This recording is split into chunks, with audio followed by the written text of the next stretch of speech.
નમસ્કાર દર્શક મિત્રો, ઝાલાવાડ ન્યૂઝમાં આપનું હાર્દિક સ્વાગત છે। હું તમારી સાથે કુલદીપ પટેલ। કોટડા સાંગાણી તાલુકાના ગ્રામ્ય વિસ્તારોની સીમમાં સિંહના ધામા। માલધારી સમાજ દ્વારા તંત્રને સિંહના ટોળાને પાંજરે પૂરવા રજૂઆત કરાઈ।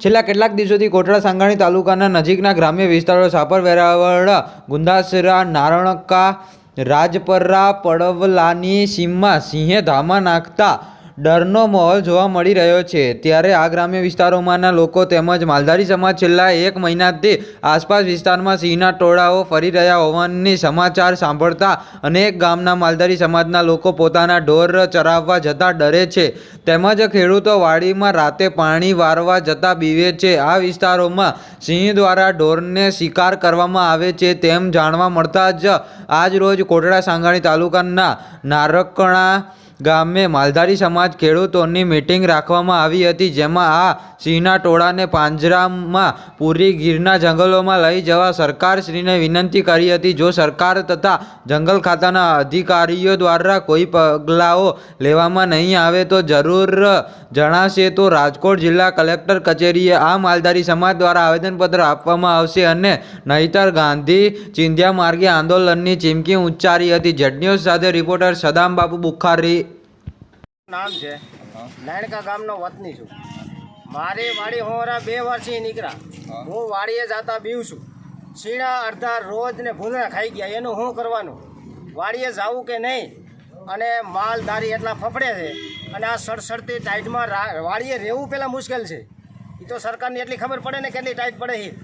અત્યારે અમે સિંહમાં જતા બીક લાગે સિંહથી। અમે સિંહ કોઈ દી જોયા નહોતા। ગામની અંદર ખાલી પસવાડે નીકળે ને તો અમે ફફડી છે। એનું શું કરવાનું? તો એને સિંહને અહીં લેવા શું કામ છે આવડું મોટું જંગલ મૂકીને? અહીંયા અરે મારી વાડી હોરા 2 વાર નીકળ્યા, શીણા ખાઈ ગયા। ભૂંદડા રોજનો ત્રાસ તો છે જ, અને આ સિંહનો ત્રાસ। હવે આનું શું કરવાનું? એટલે સરકારને આનો બંદોબસ્ત કરો ને કરો જ। રાતે જો સોલાર બંધ કરાવે છે, ટમટમિયા બંધ કરાવે છે। અમે શોટ નથી મૂકતા, રોજને હિસાબે ઓલા ટમટમિયા મૂકી છે એ બંધ કરાયા ફરજવાર આવે તો અમારા મોલનું શું? અમારો માલ સરી ગયા એનું શું કરવાનું અમારે? એટલે સરકારને કહે સિંહ તો લેવતા જ નહીં, ત્યાં રાખો જંગલમાં। ગમે એના માટે કેટલા રૂપિયા ફાડ્યા સરકારે, તો અહીંયા શું લેવાને લઈ આવે છે? અને આ સડસડતી ટાઈટમાં જો અટાણે 2 બુસ્કોટ પહેર્યા, જુઓ રાતે 4 પહેરવા પડે। ગોદડું ઉસકાવીને હોઈ ઠરી જાય ને ભાઈ, બત્તી કરવાથી હોઈ ઢગતી નથી।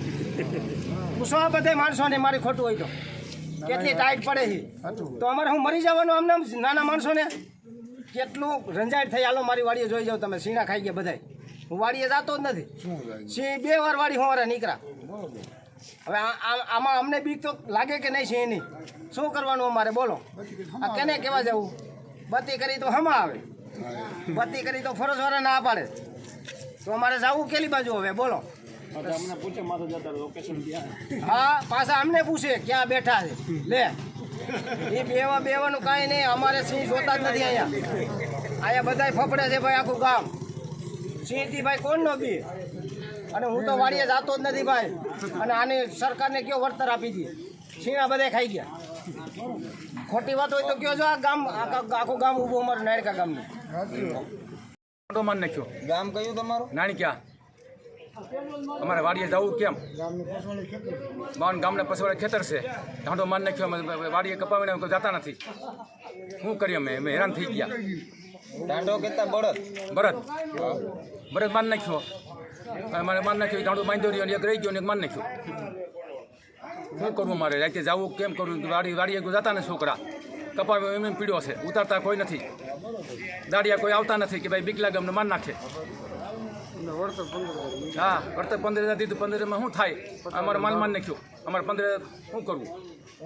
તમારું ઉકાભાઈ, શું તમારો પ્રશ્ન? અમારો પ્રશ્ન એવો છે કે અમે માલધારીમાં તબેલો સીમમાં છે, 2 લાખના તમારા દાગીના છે। કયું ગામ તમારું? ગુંદાસરા। તો રાયતા સિંહ હેરાન કરે અને તાત્કાલિક બંદોબસ્ત કરે સરકાર માની ગમે રાયતામાં કેટલું જાગવું?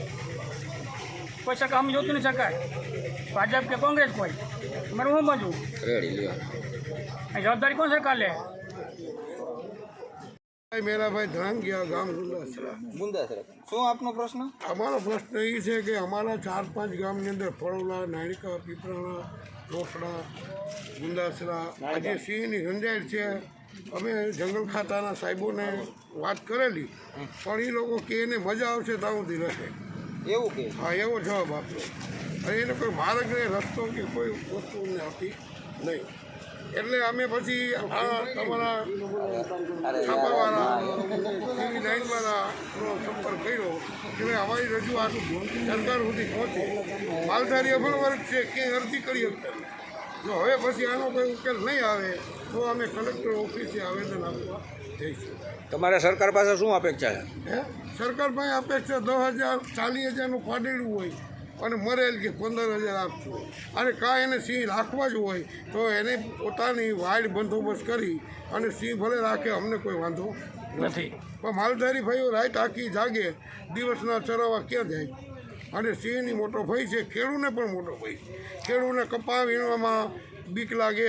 મજૂર વર્ગ બધાય પોતપોતાના ગામ ભેગા થવા માંડ્યા અને હિસાબ કરવા માંડ્યા. તો એક વાર ખેતી પાસે મોટું ભારણ પણ છે. આજે પાક આવી ગયેલો નિષ્ફળ જવાની પણ શક્યતા છે, કારણ કે રાતની લાઇટ હોય. હવે રાતે લાઇટ હોય તો રાતે ઘઉંમાં જવું કેમ? એટલે માટેથી ખેડૂત પણ ચિંતાજનક બાબત છે. માલ ઢોરની તો તમને છે, પણ જાનહાની મનુષ્યની થાય એવું કોઈ ખરા? ના, મનુષ્યની હજી તો ક્યાંય સમાચાર મળ્યા, પણ બીક તો છે ને સાહેબ. ગમે ત્યારે માણસને ભય લાગે છે, સિંહ સામો મળે એટલે માણસ જાય ક્યાં? અને આજની બીક પૂરેપૂરી છે. એક દીકરો હોય ને મારી નાખે, સરકાર 5 કરોડ આપે તો શું કરવા? આનું આખું કુટુંબ બરબાદ થઈ જાય. એટલે માટે સિંહની અમને બીક છે, બાકી કોઈ જરૂર નથી. કાં તો એને બંદોબસ્ત કરી જાય એની રીતે, અને ફરતી વાડ કરીને જંગલમાં ભલે રાખે, અમને કોઈ માલધારીને કાંઈ તકલીફ નથી. એમ ગામ નારાયણકા. આપનો શું પ્રશ્ન છે? પ્રશ્ન, મારા વાડામાં સિંહ પડ્યા હતા તો 3 વાસરું પાડું મારી નાખ્યા અને 3ને સૂકી નાખ્યા. એક ગાને ઝપટમાં લઈ લીધી. સરકાર સીટને આપણે તો તમને વળતર શું આપવામાં આવ્યું? વળતર મને 3 પાડું વાસરું મળ્યા, એના 40,000 રૂપિયા મને મળ્યો છે. અને એક ગાને ઈજા થઈ, એ ગા હાવ વહુ કી ગઈ, એક ભેંસ વહુ કી ગઈ. હાલ કેવી પરિસ્થિતિ તમારી?